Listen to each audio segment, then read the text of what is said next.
نحمده ونصلي ونسلم على رسوله الكريم أما بعد فأعوذ بالله من الشيطان الرجيم بسم الله الرحمن الرحيم قاف والقرآن المجيد بل عجبوا أن جاءهم منذر منهم وقال الكافرون هذا شيء عجيب قاف عزت والے قرآن کی قسم، بلکہ انہیں اس بات پر تعجب ہوا کہ ان کے پاس انہی میں سے ڈر سنانے والا تشریف لایا تو کافر کہنے لگے یہ تو عجیب بات ہے۔ سورہ قاف کا آغاز ہوا۔ سورہ قاف یہ مکی صورت ہے اور مکہ مکرمہ میں نازل ہوئی۔ اس صورت میں 3 رکوع،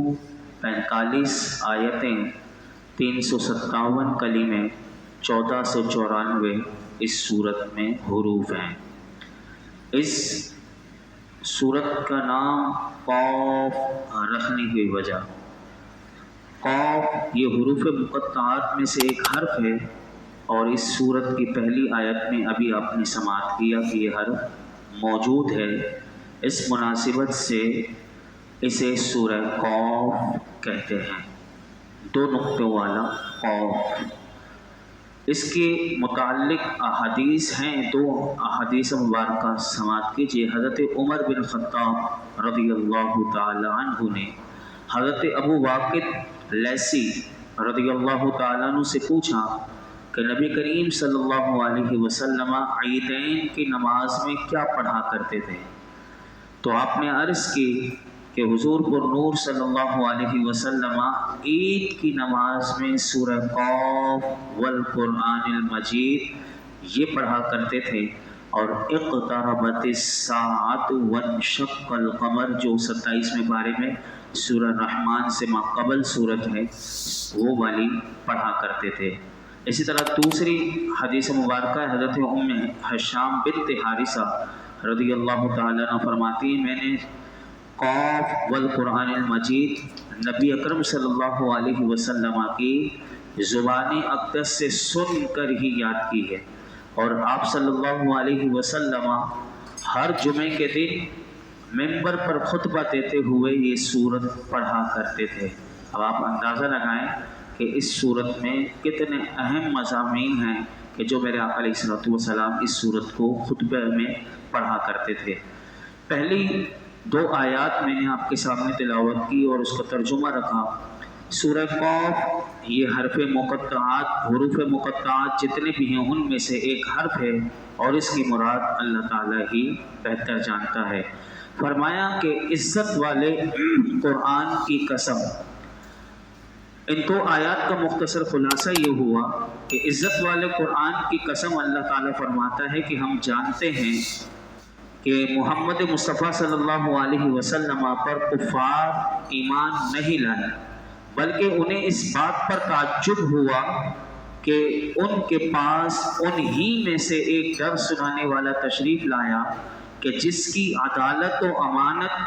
اور صدق اور راز بازی کو وہ خوب جانتے ہیں، اور وہ یہ بھی جانتے ہیں کہ ایسی صفات کا حامل شخص نصیحت کرنے والا ہوتا ہے۔ اس کے باوجود لوگوں کا نبی کریم صلی اللہ علیہ وسلم کی نبوت اور آپ کے ڈر سنانے سے تعجب اور انکار کرنا یہ قابل حیرت ہے۔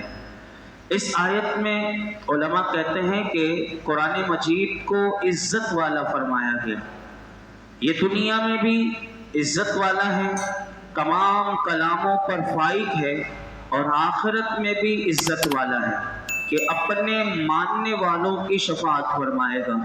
اور اس کی شفاعت جو ہے وہ اللہ رب العالمین قبول فرمائے گا۔ جو قرآن کو مانتے ہیں، جو قرآن کو پڑھتے ہیں، جو قرآن پر عمل کرتے ہیں، کل قیامت کے دن یہی قرآن ان کی شفاعت کرنے والا ہوگا۔ اللہ ہمیں اس قرآن حکیم کے ساتھ اپنا رشتہ مضبوط سے مضبوط تر کرنے کی توفیق عطا فرمائے۔ آگے ارشاد فرمایا اذا متنا وكنا ترابا ذلك رجع بعید قد علمنا ما تنقص الارض منهم وعندنا کتاب حفیظ، کیا جب ہم مر جائیں اور مٹی ہو جائیں گے تو اس کے بعد پھر زندہ کیے جائیں گے؟ یہ پلٹنا دور ہے۔ ہم جانتے ہیں جو کچھ زمین ان سے گھٹاتی ہے، اور ہمارے پاس ایک یاد رکھنے والی کتاب ہے۔ ان دو آیات کا مختصر خلاصہ یہ کہ کفار مکہ ایک تو قرآن کو نہیں مانتے تھے اور نبی کریم صلی اللہ علیہ وسلم کی نبوت کا انکار کر دیا۔ اب یہاں پر اللہ رب العالمین نے ان کا دوسرا انکار بتایا کہ وہ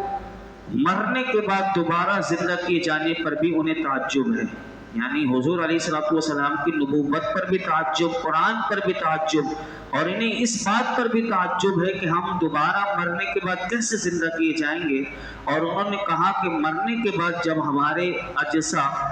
جو جسم کے جو اجزاء ہیں وہ زمین میں بکھر جائیں گے اور ہم پوسیدہ ہو کر مٹی ہو جائیں گے، تو پھر کیسے ممکن ہے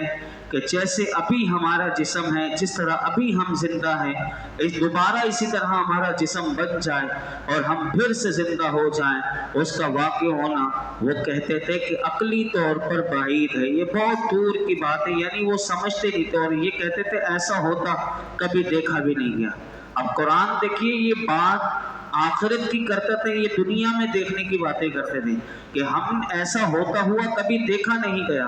اللہ رب العالمین نے کفار مکہ کی اس بات کا رد کرتے ہوئے، انہیں جواب دیتے ہوئے اللہ تعالیٰ ارشاد فرماتا ہے کہ ان کے جسم کے جو حصے، گوشت، خون اور ہڈیاں وغیرہ جو زمین کھا جاتی ہیں، ان میں سے کوئی چیز ہم سے چھپی بھی نہیں۔ یعنی اللہ رب العالمین بتا رہا ہے کہ زمین ہی کھاتی ہے اور اس میں سے یہ چیزیں کھاتی ہیں، فرمایا ہم سے چھپی بھی نہیں، بلکہ ہم ان کے بدن کے ہر حصے کے بارے میں جانتے ہیں کہ وہ بکھر کر کہاں گیا، کس چیز میں مل گیا، اور اس کے ساتھ ساتھ ہمارے پاس ایک یاد رکھنے والی کتاب لوح محفوظ ہے کہ جس میں ان کے اسماء، یعنی جو نام ان کے ہیں، ان کے وہ نام، ان کے عادات اور جو کچھ ان کے جسم میں سے زمین نے کھایا، اور وہ سب کا سب وہ اس لوح محفوظ کی کتاب میں درج ہے، وہ لکھا ہوا ہے اور وہ محفوظ ہے۔ جب ہمارے علم کا یہ حال ہے اور ہم انہیں ویسے ہی زندہ کرنے پر قادر بھی ہیں جیسے پہلے تھے، یعنی جب وہ کچھ بھی نہیں تھے، یعنی جب ان کی باڈی اب تو ہے لیکن جب وہ عدم سے وجود میں لائے گئے تو اس وقت تو وہ کچھ بھی نہیں تھے، ان کی باڈی بھی نہیں تھی، تو اللہ فرماتا ہے پھر انہیں پہلے کی طرح دوبارہ زندہ کر دیا جانا یہ عقل سے کیسے دور ہے۔ علماء فرماتے ہیں کہ یہ تو تھا ان کے لیے، لیکن یاد رکھیے کہ اس آیت سے معلوم ہوا کہ مرنے کے بعد انسان کا جو جسم ہے وہ مٹی ہو جائے گا۔ اس سلسلے میں یہ بھی یاد رکھیے گا کہ انسان کبھی خاک نہیں ہوتا، انسان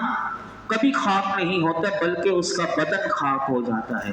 اور وہ بھی سارا بدن خاک نہیں ہوتا، بلکہ اس کے بدن میں سے کچھ ایسے باریک اصلی اجزاء ہیں کہ جنہیں عجب الضم کہتے ہیں، کہ نہ وہ جلتے ہیں نہ گلتے ہیں۔ یہ اللہ نے ہر باڈی میں ایسے کچھ حصے رکھے ہوئے کہ جنہیں باریک اور اصلی اجزاء کہتے ہیں، اور ان کا نام ہے عجب الضم، کہ وہ آگ سے جل بھی نہیں سکتے اور وہ گلتے بھی نہیں، نہ وہ زمین میں جانے کے بعد بھی وہ گلتے نہیں، بلکہ ہمیشہ باقی رہتے ہیں، اور قیامت کے دن انہی اجزاء پر جسم کو دوبارہ بنایا جائے گا۔ اب اس کا ثبوت حدیث پاک میں آپ کے سامنے رکھتا ہوں۔ مسلم شریف کی حدیث پاک ہے، حضرت ابو ہریرہ رضی اللہ تعالی عنہ روایت کرتے ہیں کہ رسول اللہ صلی اللہ علیہ وسلم نے ارشاد فرمایا، انسان کے جسم میں ایک ہڈی ہے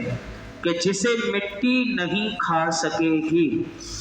اور قیامت کے دن اسی پر بدن کی ترکیب کی جائے گی۔ صحابہ کرام نے عرض کی، یا رسول اللہ وہ ہڈی کون سی ہے؟ تو میرے آقا نے اس کا نام ارشاد فرمایا، عجب الضم، عجب الضم، لال نون با، عجب الضم۔ اور اعلیٰ حضرت امام احمد رضا رحمۃ اللہ تعالی علیہ آپ فتاوی رضویہ میں بھی یہی بات لکھتے ہیں کہ انسان کبھی خاک نہیں ہوتا، بلکہ اس کا بدن خاک ہوتا ہے، اور وہ بھی کل نہیں